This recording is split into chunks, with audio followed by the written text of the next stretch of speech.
अरे भाग्यवान, अपने पड़ोस में कोई नए पड़ोसी रहने आए हैं क्या?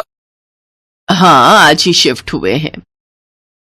पहले वाले पड़ोसी तो बड़े ही खड़ूस थे, ना जाने ये वाले कैसे होंगे। तेरी तो किसी से जमती ही नहीं है यहाँ। इंसानों को परखने की आदत जो है मुझे, जो भी बगल में रहता है वो चुंबक की तरह चिपक ही जाता है यहाँ से। उसे चिपकना नहीं, मिलनसार कहते हैं। तभी वहां उनकी एक पड़ोसन आती है। अरे लता, अपने पड़ोस में एक नया जोड़ा आया है रहने। बड़ी ही सुंदर पड़ोसन है और बड़ी ही मिलनसार भी। मेरे यहाँ 1 किलो मिठाई देकर गई है। तुम्हारे यहाँ पर नहीं आई क्या अभी? नहीं आंटी जी, और मुझे लगता है आप पर उसे ज्यादा ही प्यार आ गया होगा और उसे पता चल गया होगा कि आपके पास मोहल्ले भर की खबर रहती है, इसलिए शायद वो आपको खुश करने में लगी है कि आप उसके घर की कोई न्यूज ना लीक करो। बहू, तू अपना फटा स्पीकर बंद कर।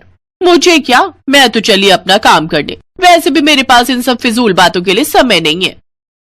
बड़ी बड़बोली है तेरी बहू लता। अच्छा, मैं चलती हूँ। उर्मिला के जाते ही उनकी नई पड़ोसन मायरा उनके घर की घंटी बजाती है। सुनैना जाकर दरवाजा खोलती है। हेलो, मेरा नाम मायरा है और मैं आपकी नई पड़ोसन हूँ। मैं आपके लिए ये मिठाई लेकर आई थी। जी थैंक यू, पर हमें नहीं चाहिए। वो क्या है ना, हमारे यहाँ सभी डायबिटीज के पेशेंट हैं, तो आप इसे ले जाइए, कोई नहीं खाएगा। ये कहकर सुनैना दरवाजा बंद कर देती है। मीठा नहीं खा सकते हैं तो क्या हुआ, नमकीन तो खा ही सकते हैं ना। अगले दिन फिर सुनैना के दरवाजे की घंटी बजती है। सुनैना दरवाजा खोलती है तो सामने मायरा खड़ी होती है। वो आपने कल कहा था ना कि आपके यहाँ मीठा कोई नहीं खाता, इसलिए मैं ये नमकीन यानी कि आलू प्याज के पराठे बनाकर लाई हूँ। इतना कहते ही वो सीधा अंदर आ गई, जहाँ हॉल में लता खड़ी थी। मायरा ने झट से लता के पैर छुए। पैरी पौना आंटी जी, मैं आपकी नई पड़ोसन मायरा। मैं आपके लिए अपने हाथों से आलू प्याज के पराठे बनाकर लाई हूँ। वाह बेटा, सुनैना बहू जा, इनके लिए कुछ चाय नाश्ता ले आप। सुनैना मुंह बनाकर उनके लिए नाश्ता चाय ले आती है। आंटी जी, आप ये पराठे टेस्ट तो कीजिए। हाँ बेटा, जरूर। वाह वाह वाह वाह, क्या स्वाद है इन आलू प्याज के पराठे में। तुम्हारे अंकल आएंगे ना तो मैं उन्हें भी टेस्ट करवाऊंगी।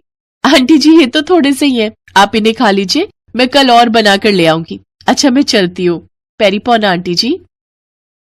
मायरा वहां से चली जाती है। तभी लता सुनैना से कहती है, वाह कितनी संस्कारी लड़की है। आते वक्त भी पैर छुए और जाते वक्त भी, इसे कहते हैं संस्कार। ऊपर से इतने स्वादिष्ट पराठे बनाती है। तो उसे ही बहू बनाकर ले आती ना। हाँ हाँ, मेरे ही कर्म फूटे थे जो तुझे ले आई। ऐसे ही अगले दिन यानी कि संडे वाले दिन सभी घर वाले एक साथ नाश्ता कर रहे होते हैं। तभी उनके दरवाजे की घंटी बजती है। सुनैना दरवाजा खोलती है तो फिर से सामने मायरा खड़ी होती है। वो आलू प्याज के पराठों से भरा डिब्बा लेकर घर में घुस जाती है और सुनैना के सास ससुर के पैर छूती है। लता उसे सबसे मिलवाती है। फिर मायरा सबको अपने हाथ के बने पराठे परोसती है। मायरा का मिलनसार स्वभाव देखकर सब बड़े खुश होते हैं। साथ ही उसके हाथ के आलू पराठे खाकर तो हैरान ही रह जाते हैं। वो सुनैना का बनाया नाश्ता छोड़कर आलू प्याज के पराठे ही खाते हैं। कुछ देर बाद मायरा वहां से चली जाती है। ये सब देख सुनैना जल भुन जाती है।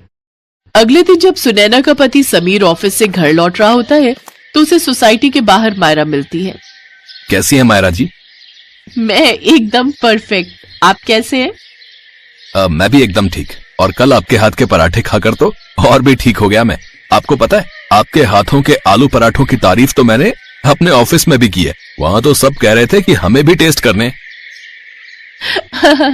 ऐसी बात है, फिर तो आपका कल का टिफिन मेरी तरफ से। ओह, थैंक यू सो मच। फिर दोनों हंसते खिलखिलाते हुए सोसाइटी में वापस लौट आते हैं। उन दोनों को साथ देखकर सुनैना जल भुन जाती है। अगले दिन मायरा टिफिन बनाकर समीर को उसके घर देकर चली जाती है।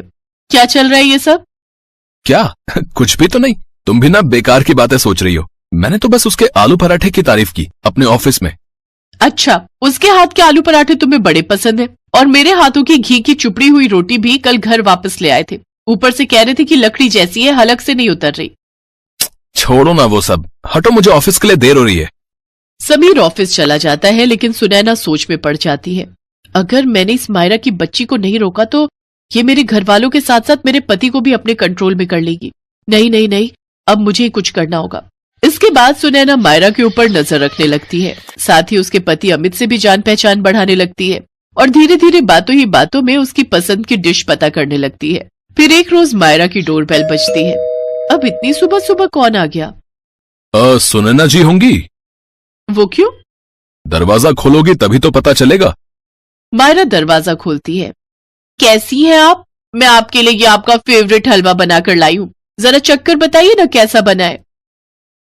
ओह थैंक यू सुनैना जी, लाइए लाइए। वाह क्या मजेदार स्वाद है आपके हाथों में, वाह वाह लाजवाब। ये देख मायरा को बहुत जलन होती है। अब कुछ दिन तक सुनैना हर रोज अमित के लिए हलवा बनाकर ले आती। ये देख मायरा को अपनी गलती का एहसास होता है। आई एम सॉरी सुनैना, मुझे अब अपनी गलती का एहसास हो चुका है। अब मैं समझ गई हूँ कि अब से मैं तुम्हारे घर नहीं आऊंगी, अब तुम जाओ यहां से।